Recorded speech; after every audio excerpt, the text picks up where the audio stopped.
Bonsoir frères et sœurs en Christ, que notre Dieu vous bénisse richement et vous comme de toutes ses grâces en cette belle soirée du 24 septembre 2022. Aujourd'hui je viens vers vous avec un sujet très intéressant. Il s'agit du retour du Seigneur et ce serait bien qu'on en parle en tant qu'enfant de Dieu. Il y a beaucoup d'églises qui ne prêchent pas sur le retour du Seigneur. Il y a beaucoup d'églises qui parlent de tout, sauf le retour du Seigneur, qui ne parlent pas de sanctification, ni de préparation, ni du livre d'Apocalypse. Et ça, ce n'est pas normal. Frères et sœurs en Christ, si vous préférez de telles églises, il est important que vous priez pour savoir quelle est la volonté de Dieu pour vous par rapport à cette église, parce que notre Dieu veut que nous soyons instruits et que nous soyons prêts pour son retour. Et que la parole du Seigneur, mon peuple périt faute de connaissance. Amen. Et c'est vrai que faute de connaissance, on périt quand même. Alors que notre Dieu, nous veut que nous soyons dans l'ignorance, nous veut que nous soyons instruits, pour nous préparer adéquatement pour son retour. Les chrétiens qui disent qu'ils sont sauvés, une fois une fois pour toujours, sont les chrétiens qui sont dans l'erreur. L'enfant de Dieu qui attend le Seigneur doit continuellement laver sa robe dans le sang de l'agneau ou de la repentance, c'est-à-dire confesser tous ses péchés et ce tous les jours. Parce que les péchés non confessés ne sont pas pardonnés, et si dans nos vies des péchés non confessés, nos robes seront entachées et par conséquent, on ne va pas être enlevé ou l'enlèvement. Ou même si on meurt avant, on ne pourra pas avoir du Seigneur. Donc il est impératif que chaque enfant de Dieu qui l'attende puisse vraiment travailler avec, comment dirais-je, pour de rigueur, pour la préparation de son retour. Il y a beaucoup d'églises qui passent le temps à prêcher sur la prospérité, sur bien autre chose de cette vie, comment acquérir des richesses matérielles, financières, et une autre chose, mais comprenons bien que ce sont des choses éphémères, ce sont terrestres, elles ne pourront jamais nous sauver. C'est important que nous puissions nous détacher de ces évangiles qui sont nés de l'enfer et vraiment nous concentrer sur l'évangile puis la saine doctrine venant des apôtres pour nous préparer adéquatement pour le du Seigneur. Notre Dieu est un Dieu grand. Notre Dieu est un Dieu puissant.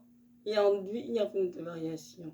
Et il est un Dieu aussi qui a beaucoup souffert pour nous arracher de la mort de l'enfer. Nous comprenons bien que ces standards sont assez élevés contre le paradis. Et ceux et celles qui veulent entrer doivent se préparer adéquatement. Si tu ne vois pas mon frère, ma soeur, sache que tu ne vois pas la face du Seigneur.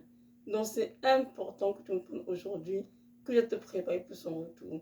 Et dans l'église que tu fréquentes, on parle du retour du Seigneur, une enlèvement, une sanctification, toutes ces choses.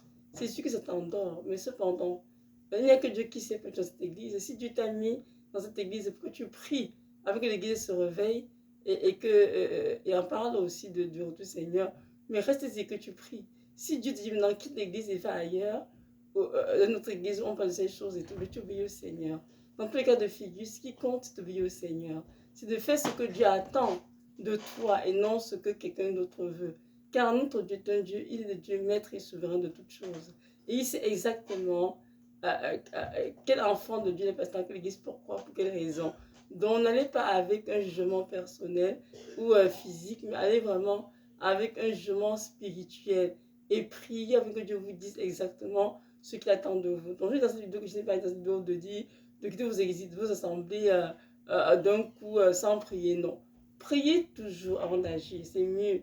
Parce que ce que nous prions et que nous cherchons en du Seigneur, il est vraiment là pour nous écouter et il veut nous aider vraiment à accomplir ce qu'il attend de nous. Moi, je suis dans une église pendant des années, une église dans laquelle je ne veux pas quitter, une église que j'aimais bien, tout ça et tout. À un moment donné, moi-même, je me suis dit, c'est le temps de quitter. J'ai même un peu traîné, il a dit, c'est le temps de quitter. Et quand j'ai quitté, puis il m'a révélé c'était quoi l'état d'esprit de l'église. Et il m'a montré dans quoi j'étais trompée. Voyez-vous, donc c'est Dieu qui décide dans toutes choses. Et c'est mieux de prier pour savoir quelle est sa volonté par rapport à votre cas à vous, votre cas personnel, il vous dira.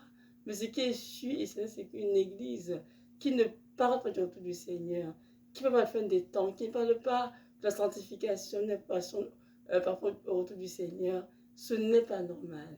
Je vous encourage à lire à la maison Matthieu 24, où Dieu nous exhorte à la vigilance par rapport à son retour. Et de aussi Matthieu 25, qui va des 10 pièges, les 5 folles, les 5 sages. Comment les 5 sages étaient prêts, les 5 folles n'étaient pas prêtes pour entrer dans l'arche, c'était le royaume des cieux. Donc, lisez tout ce texte à la maison, que je vous encourage vraiment à lire pour vous édifier et vous comprendre que le retour du Seigneur est imminent. Ils vont se préparer. Il faut vraiment fuir les tortures de l'enfer, que l'on dit de prospérité, comment atteindre son peuple dans cette vie, comment se développer, comment avec des richesses et vraiment se concentrer sur comment entrer au paradis. Amen. Notre Dieu nous aime beaucoup, mes frères et sœurs. Et c'est s'il y a un tel message, c'est qu'il y a beaucoup d'enfants de Dieu qui l'aiment, mais qui sont dupés par des hommes de Dieu, des femmes de Dieu qui ne parlent des choses terrestres et laissent de côté les sujets les plus importants pour le Seigneur. Il ne parle pas de péché, il ne parle pas de péché, dans son péché, non. Toujours Dieu vous aime, il comprend toute situation. C'est vrai que Dieu nous sait comprendre toute situation, mais Dieu nous a demandé aussi de fuir le péché. Et nous devons fuir le péché. Si on le commet par inadvertance, non le confesser. Dans 1 Jean 1, verset 9, si nous confessons nos péchés, il est juste et bon pour nous les pardonner et pour nous purifier de toute iniquité. Amen. Donc notre Dieu est fidèle. Lorsque nous confessons nos péchés, il nous les pardonne et il les jette dans le de l'oubli. Mais les péchés non confessés, même si on a commis ça il y a 10 ans, 20 ans en arrière, ces péchés suffisent dans le Père. Et s'ils ne sont pas confessés, on ne pourra jamais entrer au paradis. C'est besoin de savoir. Dans ce temps, pour nous, de mettre nos vies en règle et de fréquenter les frères et sœurs qui ont reçu la parole de vérité, la saine doctrine, et qui se préparent pour du Seigneur. Si tu traites des chrétiens qui ne se préparent pas pour le Seigneur, des chrétiens qui s'en moquent, qui après dire je suis au paradis, mon frère, ma soeur, il y a de fortes chances que tu rates l'enlèvement. Parce que tu traînes avec des chrétiens qui sont insensés, je vais dire. Pardon, le terme, c'est ça. Qui sont endormis. Et alors, prie qu'ils se réveillent et que vous voyez tous ensemble, vous cherchez la face de Dieu et vous préparez adéquatement. Donc, voilà. Que notre Dieu vous bénisse. Sachez que le retour du Seigneur est imminent. Et que tout le reste est prêt, même s'il vient dans 2 jours, dans 4 semaines, dans 1 mois, dans 10 ans. Ce qui compte, c'est que nous soyons prêts. En tout temps, en tout lieu. Lorsqu'il viendra, on monte dans les nuits et le revient comme il a dit. Et n'oublions pas que l'enlèvement sera un événement mondial et visible de tous les 4 coins de la planète. Tout verra le Seigneur, même ceux qui l'ont percé, le verront venir, mais seulement il restera dans les airs, suspendu sur son chariot avec ses anges récoltés, les chrétiens qui sont notamment sauvés des 4 coins du monde. Donc, ce sera un jour de joie et d'allégresse beaucoup.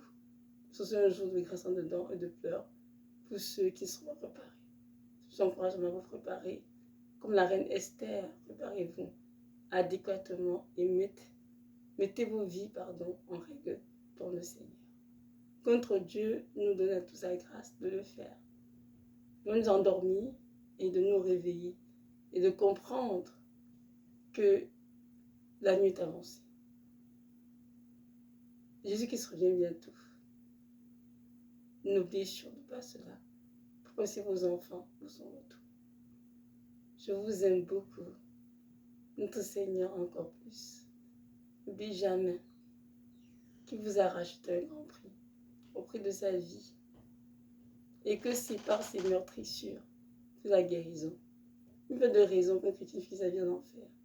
Car Dieu a tout pour que nous puissions finir nos vies au paradis, au ciel, près de lui. Alors, pourrons de manière à remporter le prix de la vocation céleste qui nous était dressée en Nazareth et entrons au paradis pour être dans le repos de notre Père céleste.